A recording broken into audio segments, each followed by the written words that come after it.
Welcome to Missing Persons Uncovered. I'm Karen Shalev-Green and I carry out research into missing persons at the University of Portsmouth in the UK. In this podcast, we seek to understand the complexities of a global issue. Every year, hundreds of thousands of people go missing worldwide. I'm Caroline Humer, a child protection expert, and across this series, Karen and I are talking to professionals to share insights into how we can all be more aware and take action to protect vulnerable people in our communities and families from going missing. In this episode, Caroline talks to Kevin Metcalf, the founder of the US-based National Child Protection Task Force. They discuss what open source intelligence is and how it is used for identifying online predators as well as missing people. The digital world has a wealth of information that can help in protecting the most vulnerable and can teach us how to protect yourself. At a personal level, use a password manager. You should only know one password, and that's the password to get into your password manager. So my background goes back to about 1988, where I went through basic training in the Army. Since then, I've worked in one uniform or another, mainly in state, local, and federal law enforcement.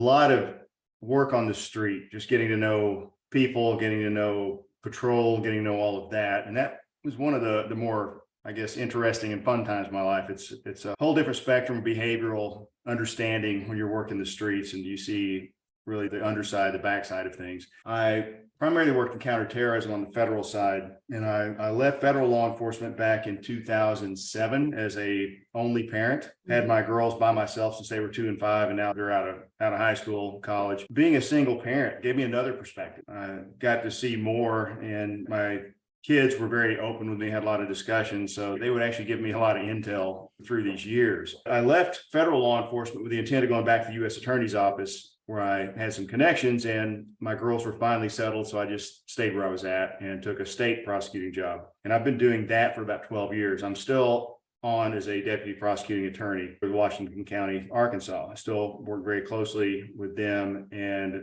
my focus was prosecuting cases involving technology. That really opened my eyes to how vulnerable we are as a society. And then when you look at our elderly or our children, those are two extreme vulnerable populations. So children became very, very important to me during this. I saw how vulnerable they were and how they could be manipulated even easier on using technology, because parents, they can't see what's going on. They don't know what's going on. It's kind of this hidden thing. And I prosecuted a few cases, including one where this guy got, I want to say 540 years, but he was looking for mothers who had access to children who were like-minded, who were wanting to share those kids. So that really kind of lit a fire in me to getting out here and working these cases involving children. And it was the putting things together. When you become the prosecutor prosecuting these cases, and it's your job to lay that foundation and explain how the technology fits together with the DNA evidence, with the fingerprints, with all this other stuff, that really clicked with me. So I started going back into these investigations and helping out, and we started recovering these kids that were taken by online sexual predators. That led me to,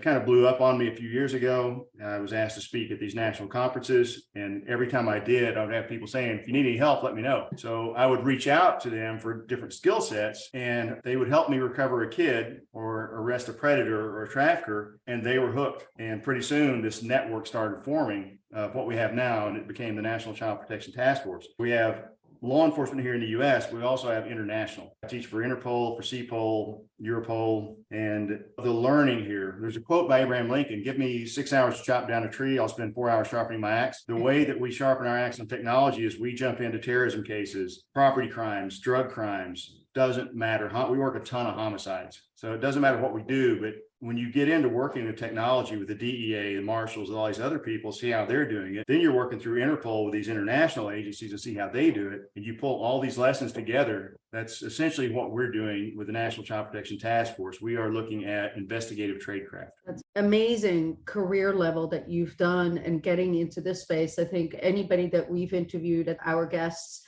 all have that same passion that you have. Once they started working one of these cases, it's like, we need to do more. There's more that we can do. We need to collaborate. We use all the tools that are available. And I think that's sort of the difficulty sometimes when talking to the police officers. They don't know what tools are available. So having your task forces there, that's great.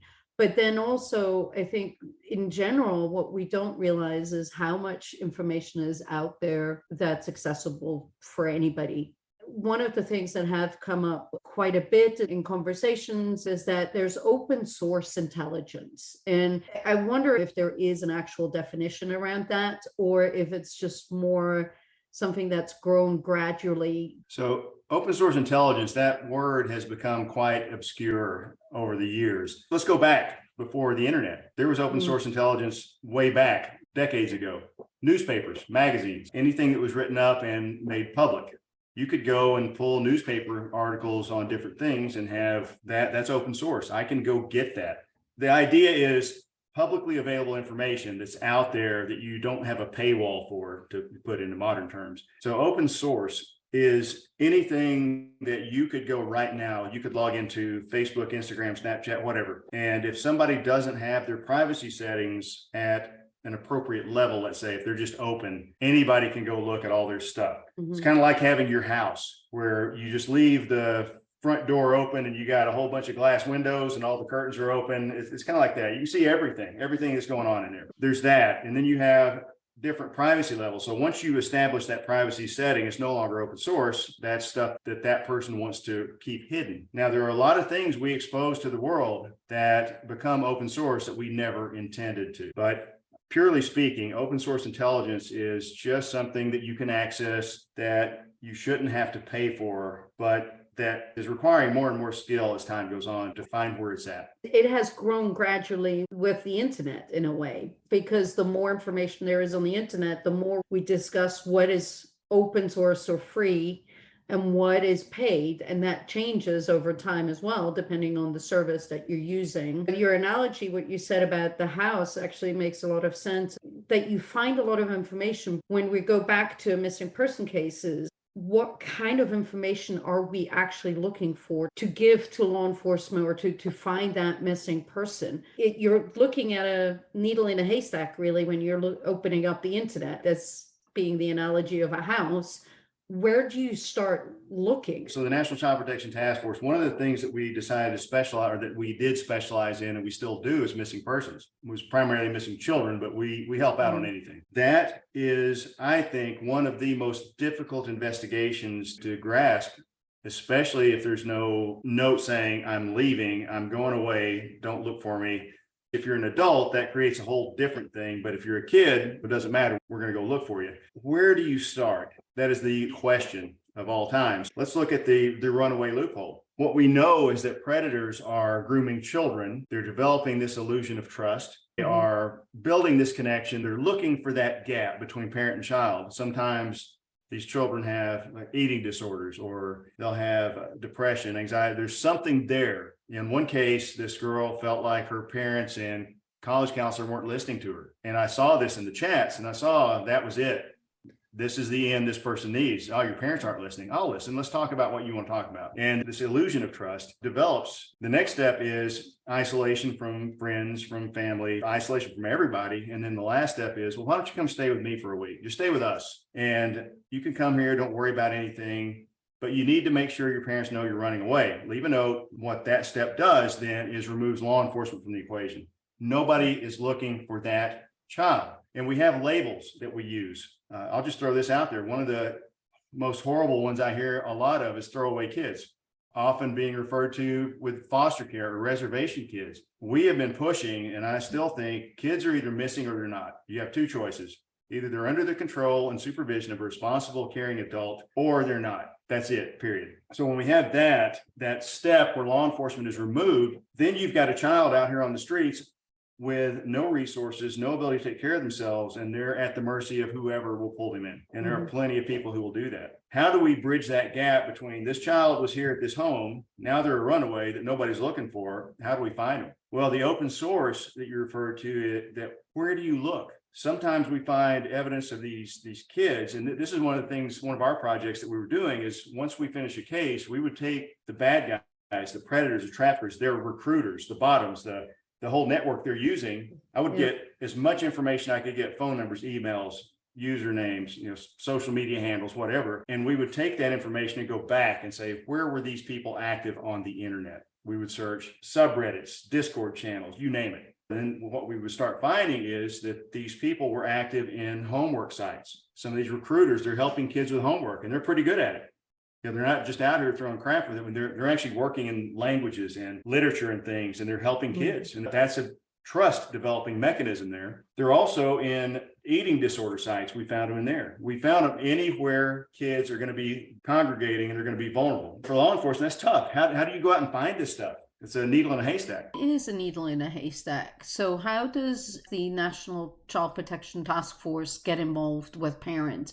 How do they get in touch with you? Or is it more that law enforcement comes to you on behalf of the parents? Well, that depends on our prior interactions with them. Usually we'll get referred and there's a lot of skepticism. Most of the time, law enforcement's thinking, well, we're already doing that. We already got a guy that does that. And the truth of the matter is they don't. You can't have somebody who does what a team, you can't expect one guy in a department to keep up with technology and keep up with investigative tradecraft and methodologies. That's just not fair. We have investigators, both domestic and international. We have technology professionals that we pull in. We've got people who specialize in plant species. We got people who specialize in whatever the case needs. We pull that team together. So with law enforcement, we require that a law enforcement agency with jurisdiction over that case is involved. The reason for that, a few years ago, we were asked to help on a runaway. We started digging into that and looking at it. And luckily, I had a conversation with this company and they said, well, I'm looking at these conversations. This teenager who's a runaway is communicating with her aunt and they're communicating with law enforcement over here. It looks like the father was abusing her. The father was the one who contacted us, said, hey, my daughter's missing. I need help. You have to be aware of the dangers. You can't just go out and recover some kid and hand them over to the parent, because the parent may be the very ones they're running from because they're being abused at home. This is such a complex mess that you have to be aware of all these little nuances and all the danger spots. One thing that we've said in a previous episode is that it's really an individual thing, because every person that goes missing is an individual. So every case makes it different, because you have to learn and get to know that individual that's right. missing before you even understand why they're missing.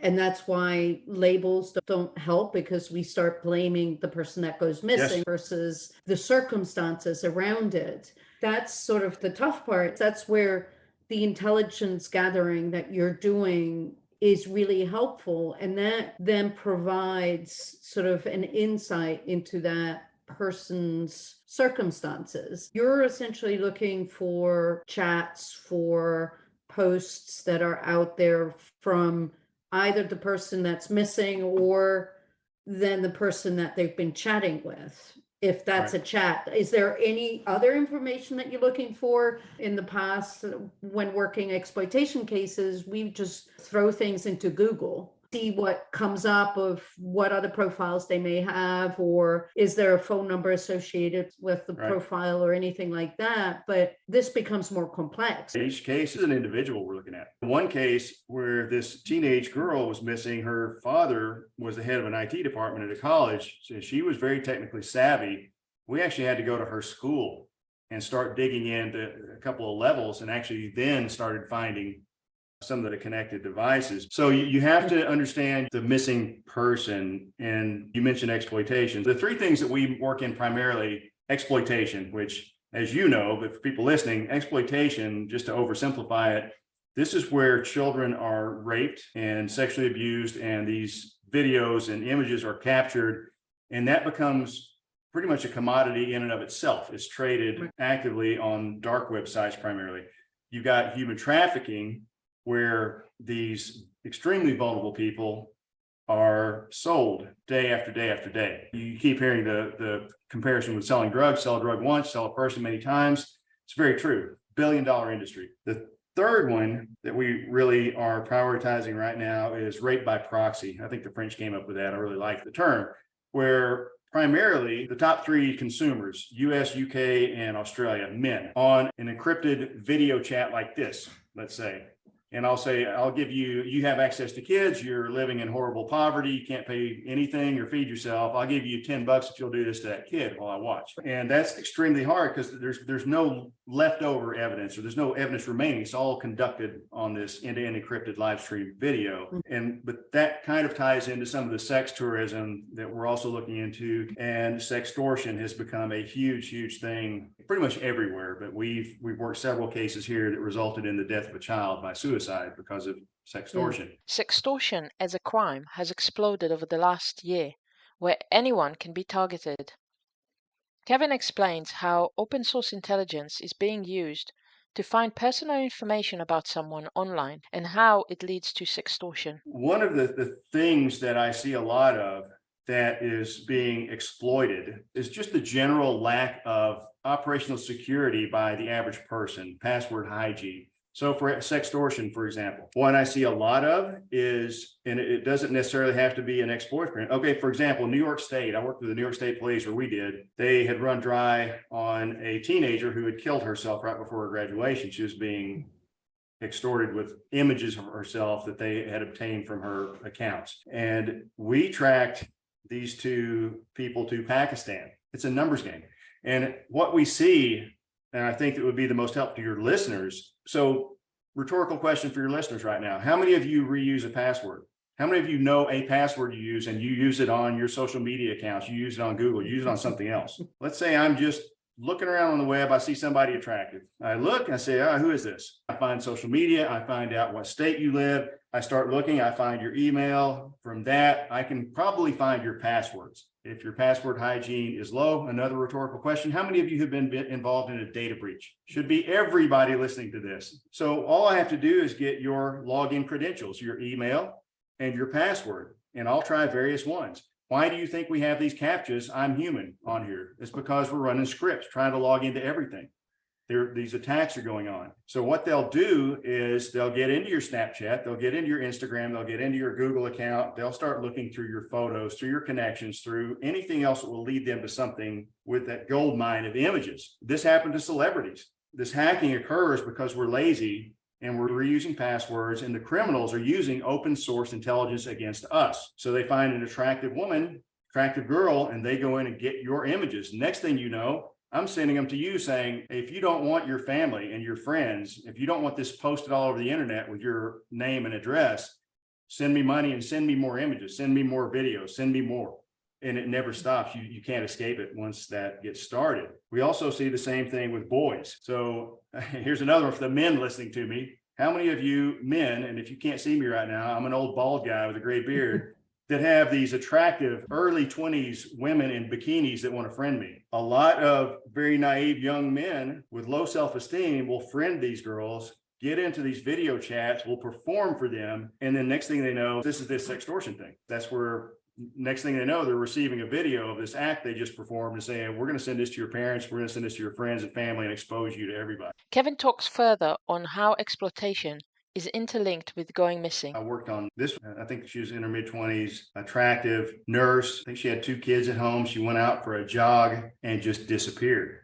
In that case, this was a smaller community. There was a guy she had grown up with that she had known for a long time, who just suddenly had this thought, passed her, went up, turned around, came back, passed her again. They came up and actually hit her with his truck, threw her in the back of the truck, went out and raped her and buried her. That all occurred before law enforcement was even aware of what was going on. Through the use of our skills and technology, we were able to identify the guy and then identify where she was buried. But missing persons, I think we need to open the eyes of our community to things like that. How many people are missing that are actually buried in a field out here somewhere because something bad happened? That we're looking at rape, we're looking at homicide, we're looking at something.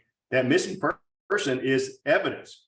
But we're not thinking of it like that, and we're not doing our due diligence on the front end doing this investigation. We're just saying, oh, they're missing. They're an adult. They'll come back when they get ready. And we're not looking far enough to determine that, well, their body's right over here in this field. You mentioned a few times the work that you do internationally, and I wonder, when it comes to international or non-US missing person cases or different jurisdictions, are there different methods of intelligence gathering or open sources that are available? It's sort of all the same. There are differences. Well, let's say you're working a human trafficking investigation. If we get into countries like the Caribbean, there are brothels where all the people are in a building, multi-story building. You get here to the US, it's all spread out. You get into certain other parts of the US and they're operating out of these massage parlors. You kind of have to understand the landscape, but the same collection of skills and understanding of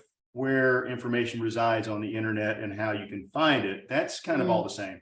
So for us, when we're looking at a case, the behavioral aspects for one thing, if we're tracking drug dealers, that's going to be network. That's going to be something different than an exploitation case. We're going to treat it differently and use some different methodologies. But in the big scheme of things, that data is residing somewhere on the internet, and you got to know how to go about finding it.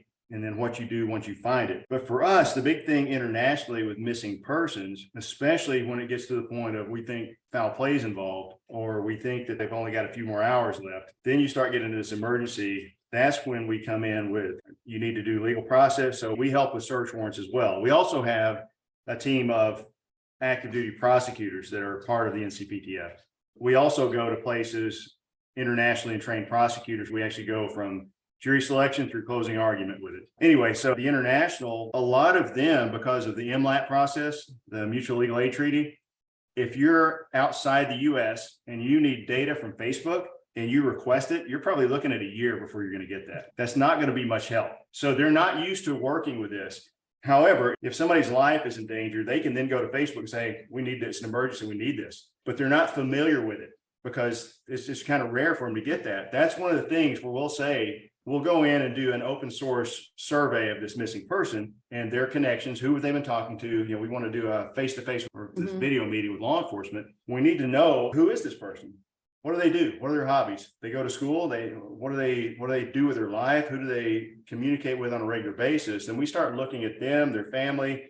We start trying to get this framework of social media engagement or whatever it may be. And then we come back and say, all right, you need a geofence search warrant. You need Snapchat. You need Facebook. You need to go to these companies and you need to ask for this stuff under this emergency exemption. That's where I think where we have really been able to help more.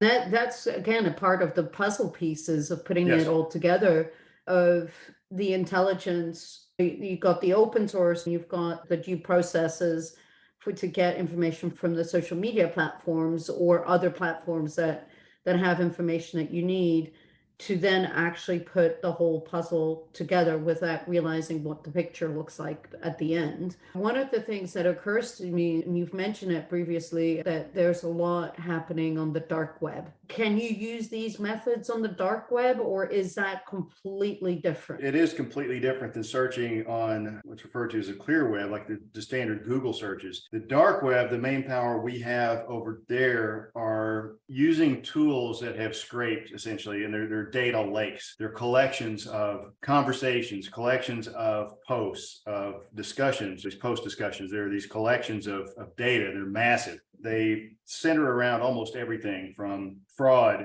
to terrorism to exploitation focus to some mix of that. But there are massive, massive amounts of historical collected data from the dark web. And we have access to just an amazing amount of that, so to speak. If you don't know your way around the dark web, this isn't something where you can just go on there and start searching. It's not the same as doing a standard Google, even an advanced Google search. You've really got to have people who specialize in that dark web activity, who really know where to go, what to look for, what questions to ask, and all of that in order to get that data. That's really good to know. I think one of the things that is always interesting and that we need to do is more of information sharing. One of the reasons why Karen and I are doing this podcast is to get information out to the public. Information sharing, knowledge sharing of what is missing persons, how it can impact every person. But it's also then within the community of law enforcement and the police of sharing those expertise that you have as part of the task force. As an individual, from your experiences, what are you seeing the challenges right now within that community of sharing information, sharing the expertise because I don't think we're sharing expertise as much as we should. We are absolutely not. The biggest hurdle we have as law enforcement is ego, I think. That's been a huge obstacle that we've faced. If you're familiar with the exploitation side of things, so you know on the dark web, there are collections, there are manuals on how to groom kids, how to identify a kid, how to prep them, how to do all this stuff. There are also anti-profiling manuals of how to avoid prosecution, how to avoid detection, and how to avoid investigators, how to stay ahead of them. So the skill set for doing that now is much lower than it was 10 or 20 years ago. You don't have to have the technical skills like you used to in order to hide from law enforcement. Information sharing, and I alluded to that earlier, bad guys share information freely. Every time you or I are involved in an interview that's made public, they're looking, what do I not know? How did they find these people? Or they'll go and pull a search warrant return for law enforcement. They're looking. All of that goes into these manuals, and that's how they stay ahead of us. That's why we'll always be behind, but that's how they really beat us. The sharing part, one of the things that people come to us for is say, hey, you got this tool, and we've got a little over $1.5 million worth of tools in our disposal in one spot. So we have agencies coming, hey, are you using this tool? What does it do? How does it work with other tools? Which ones are you finding most effective? Because agencies are trying to go into their budget and say, I've got a limited budget. What's the most bang for our buck? And that's one thing. So sharing that information is key, but also sharing methodologies. And not only that, when you have a case, we're constantly reaching out to new people that I meet that I know have a skill set. For example, this is one of my guys. He does online poker. We're working a case where this predator just happened to use this term. All the rest of us were clueless. But this other guy said, hey, that's an online poker term. He starts going into the online poker communities and looking into that. Pretty soon, he's identified the guy that led to the recovery of a kid. If you have that one guy in your one agency and you never share that case, you never pull people together and say, I got this case, what do you guys think? You're never going to get anywhere. It's the experience and sharing the experience and expertise and the knowledge, because that's where we're going to strengthen the response to protecting kids and vulnerable people in general. That's really, really important that we start talking about this more and more without giving trade secrets away, of course. To sort of go back a little bit, one of the things we like to end with is what is it that our listeners should be aware of when it comes to open source, when it comes to protecting their loved ones? Boy, that's a loaded question. That's really hard. I would say listen to kids, any kids that are in your life. Make sure that your children, if they don't feel like they can talk to you, I'm talking to parents, if they don't feel like they have somebody to talk to in their immediate surroundings about sex and things like that, or somebody's making them feel uncomfortable, make sure there's a very trusted aunt or some family member. And I'd say that with caution, but make sure there's somebody that they can go to that when they start feeling uncomfortable, when something's not right, because a lot of parents have this knee-jerk reaction of the kids come to them, they just snatch the phone away. We got to develop trust. You've got to develop that communication with the child. I think the communication and the trust is really how we're going to protect our children. And it's got to come from the families. The second thing I'll leave you with is operational security at a personal level. Use a password manager. You should only know one password, and that's the password to get into your password manager. If you're going to store your passwords online, like in Chrome or something like that, set up a unique email that's not used anywhere else and a unique password that's not used anywhere else. Write those things down, stick them in your wallet if you have to, but don't reuse that. Another thing are security questions. If you're using security questions, do not answer them honestly. I can probably go into OSINT and somehow into your life and figure out what the answers to some of these security questions are. And I think that would prevent a lot of fraud and a lot of the things that we see at a very high level, actually. It's a little scary to know that there's so much information easily accessible if you're looking for it. And I think that's really what this conversation is about, is being aware that any information that is written down on, especially virtually on the computer, is accessible to somebody else. I do think that, the missing kids, when you talk about these investigations, I think there's a big difference in what we see. We got a suspect in a homicide, and if you didn't have that one piece of information, that would be a missing person case. So we see that a lot, and I think what you're doing, bringing a lot of awareness to this, get people thinking. And there's information out there that they see, that they know, that they don't know is important. And I think you getting this information out is going to be vital to triggering that understanding and that ability to identify this information and then to transfer that to law enforcement investigators to do their job better. Kevin, I really appreciate you being on today and having this difficult but necessary conversation with us. Yeah, thank you so much. Thanks for joining us for this episode of Missing Persons Uncovered. And thank you, Kevin, for sharing the challenges and opportunities open source intelligence can bring to finding missing persons. If you'd like to find out more about our work and any resources we mention in the show, you can go to missingpersonsuncovered.com. And if you have any questions you would like us to answer or thoughts on topics you would like us to discuss, please contact us also through our website. If you'd like specific information or need help, please reach out to your local police department or national charity. If you are enjoying this podcast and discussion, please help support us by buying us a coffee through missingpersonsuncovered.com. I'm Caroline Humer. And I'm Karen Shalev Green. Thanks for listening. Join us next time when we will talk about how closely missing persons is connected to exploitation and the need for comprehensive framework to protect the most vulnerable.